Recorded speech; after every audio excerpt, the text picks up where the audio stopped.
Hello everybody, in today's video we're going to focus on the brand new DLC rifle, the RAM-7. And I'm going to tell you right off the bat, I think it is close to the #1 weapon or tied with the M4 as the best weapon currently in Modern Warfare. So I'll be talking about a few of the weapon stats that I think are important, giving you a best class setup, and then I'll walk you through the clutchest comeback that I've had in Ground War. We were down 196 to 232. And since I know some people just click on the video to get a best class setup and leave, they don't actually want to learn how to maximize the effectiveness of the weapon, there's a timestamp on the screen right now. And if you want to see more videos done in this style with a timestamp, go ahead and let me know by hitting the like button. Let's see if we can get 1,000 likes in the first 24 hours of the video. And if you're brand new to the channel or not currently subscribed, definitely consider subscribing with notifications on so you'll be able to find your way back to the channel. So if you focus on the right attachments with the RAM-7, you can actually make it very competitive with the M4A1 assault rifle, which as we know is a very dominant weapon in the game. And it pretty much has the exact same damage profiles that we've seen with the M4 and the Kilo, and the damage profile for this weapon is 28, 23, 18, which means it's always going to be a 4 to 6 shots to kill unless you land headshots. If you land only headshots, it's going to be 3 to 4 shots to kill. But since 100% headshot accuracy is very unlikely, you can see the reduced time to kill based off the number of headshots. So if you land 2 headshots within that first range, it'll lower the shots to kill. In the second range, you only need to land 1 headshot. And in the third range, you need to land 2 headshots, and you'll end up with a time to kill of 3 to 5 shots. And when I hand tested the rate of fire, I ended up with 870 rounds per minute, giving us a TTK at a low of 138 milliseconds, all the way up to 345. And that rate of fire ends up giving it a time to kill that is slightly faster than the M4. So head to head, you're probably going to win a gunfight with the RAM-7 over the M4. The only real difference is going to come down to the recoil pattern, which is significantly different. So you can see it right here. As I fire the weapon, the recoil pattern goes up slightly to the right real quick, and then it cuts diagonally left.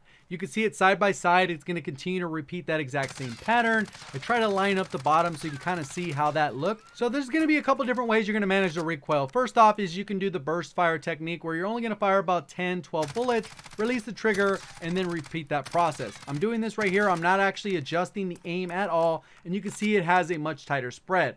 Or you can pull down for about 10 to 12 shots and then pull down and to the right to counteract that recoil, and then ends up tightening up.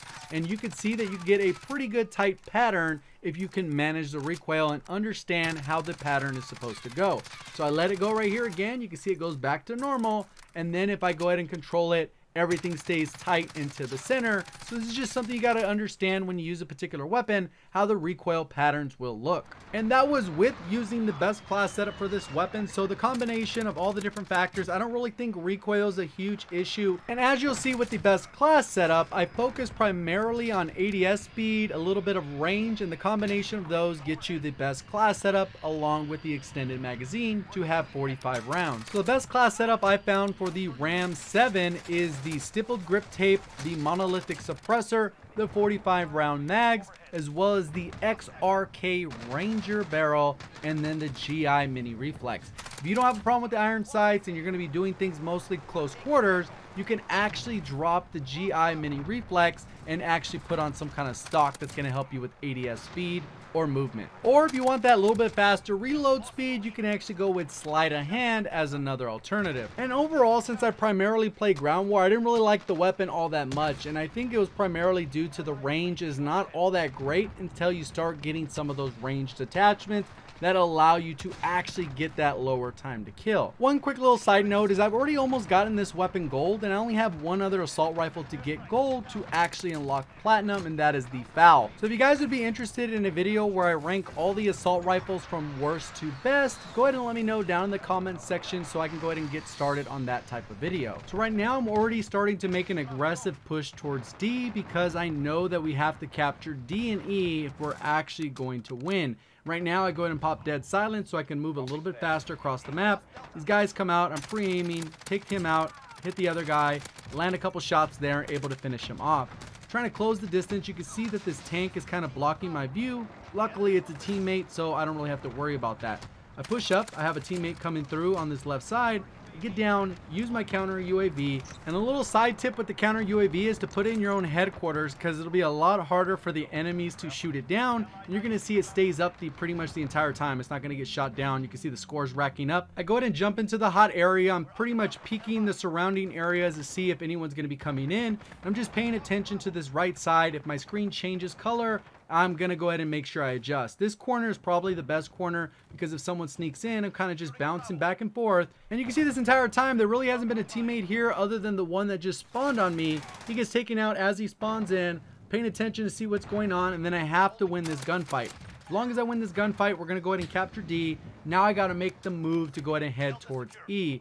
I'm fully reloaded. I got to head over there as quick as possible. And this is where I make a pretty clutch play. I got to run in, see if I can capture it. You can see that some of my teammates are already there. They're positioned with the tank. So I know, okay, if anything's going to happen, let me go ahead and kind of get behind it so it can actually move the needle a little bit faster.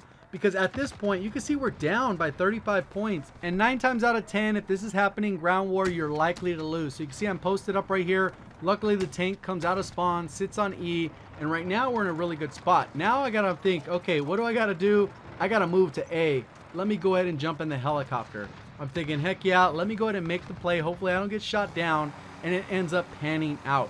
One of my other teammates are running over to A, and they're going to start to capture it as I take the roof over by A. And pretty much everything needed to work out perfect for us to win this match. So I'm coming in, I'm trying to land the helicopter right on top of this dude's head. As I jump out, I end up killing the other guy who's basically laying prone, ADS as a sniper. Go ahead and take him out. Helicopter ends up killing the other guy, and then I'm ready to go ahead and help out with A. I go ahead and jump off. I have another teammate that's there, and then pretty much just trying to move that needle. You can see the other objectives. Luckily, our teammates are able to hold down a bunch of those, but it looks like they're starting to take C, so we didn't end up getting captured on that one. Right here, I end up getting naded, get shot from the roof. Whatever the case was, they were really locking down that building, but we were still able to get A. Now I go ahead and spawn on my other teammate, aggressively push the objective, get a couple kills. My teammates are on there. Doesn't really matter if I get the capture, but I was able to kill at least 1 or 2 of those. So now that we can actually get in position where we're going to DEFCON the enemy team. And we don't win by DEFCON. They still end up capturing A. As you can see, it's capturing right now. But we're going to go ahead and push aggressively. You can see the time is adding up pretty quickly. And kind of at this point, we already got the feeling that we actually clutched this, because even if they're only getting 1 tick at a time, we're still getting 4 ticks. I go ahead and run in here to try and lock down B. My teammate ends up taking the guy out behind the car. I spot him. It doesn't really matter. My teammate was able to take him out. So even though in this entire process of this comeback, I haven't racked up a ton of kills, I racked up the kills I needed when I needed to get those specific kills. Right there, I'm pretty much just shutting that guy out. Teammates are in here. We're locking down the area. And this definitely has to be one of my best comebacks in ground war. Obviously, it's a team effort, but I felt like I was a huge contributor to this one. Hopefully, you guys did enjoy the video. If you did, please do me a favor, hitting the like button. If you're brand new and you'd like to find your way back, definitely consider subscribing with notifications on. Appreciate all the support. Thank you for watching. As always, have a great day.